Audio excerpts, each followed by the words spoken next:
Good morning. Here it is. It's Thursday morning, and anyway, this is April the 7th, and seems like we're plowing through this week awfully fast, and I think the wind's going to blow again today. But anyway, it is Oklahoma after all. It seems like it's stronger than ever before, but anyway, God will get us through it, and we'll survive even windy days. But this morning I want to talk about, the tax collector and the Pharisee.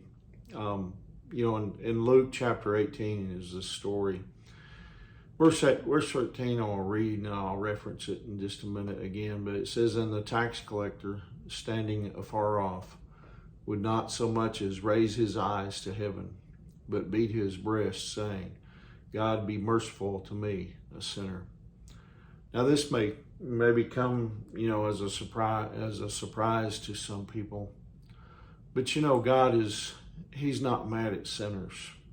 Here's the deal. God, you rather see He's mad about us. In other words, He loves us. I mean, He loves us with a love that's that the world can't really comprehend.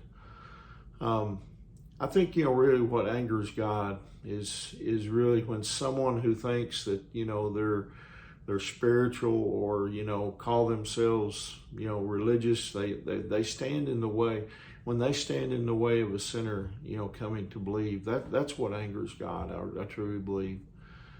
We find this story in the New Testament, as I was saying in the beginning, about a sinner. He went to pray one day. This man, he was a tax collector. And tax collectors, they were not loved a lot in those days. I mean, that's putting it mildly. Really, to put it bluntly, they were hated. They were despised, especially by their fellow Jews, because they thought of them as being traitors. And so they were at the bottom, as far as they were concerned. And even the Romans didn't have a whole lot of respect for them. But there was also another person who went to pray that day, and he was a Pharisee. He was a religious leader, and of the head of the religious sect of the Jews. And he said in verse 11 of Luke 18, "God, I thank you that I'm not like other men, extortioners, unjust, adulterers, or even as this tax collector. I fast twice a week. I give tithes of all that I possess." Now, I think it's interesting to note here that, in the King James Version, describes him as praying thus with himself in verse 11. You see, I think in reality, that his prayers probably didn't go any higher than the ceiling, because that wasn't a prayer to God. You see, he was boasting. He was saying, look what I've done. Look how good a person I am. And meanwhile, the man who knew that he was a sinner, he just simply says, as I stated in the beginning in verse 13, "God, be merciful to me, a sinner." I think another way to translate it would be, "God, be merciful to me, the sinner."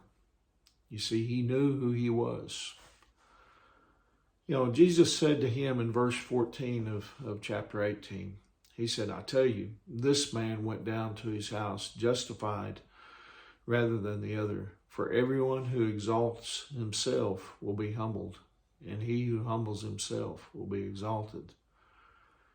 Really, the Savior, for the Savior to forgive forgive you of all of your sin, that's all you have to say. "God, be merciful to me, a sinner." You see, you're admitting that you're a sinner, and you're asking for God to have mercy on your soul. And I think you can know with certainty that you will go to heaven when you die, when you come humbly to God like that.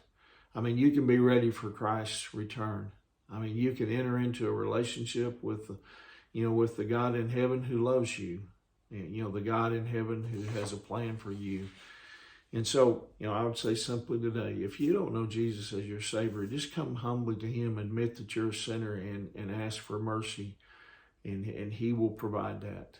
And so I hope that encourages you today. I hope that you're prepared to, have a good Thursday. And, Lord willing, you remember Angie and I love you guys. And, we're praying for you. And Lord willing, I'll see you tomorrow morning. God bless you.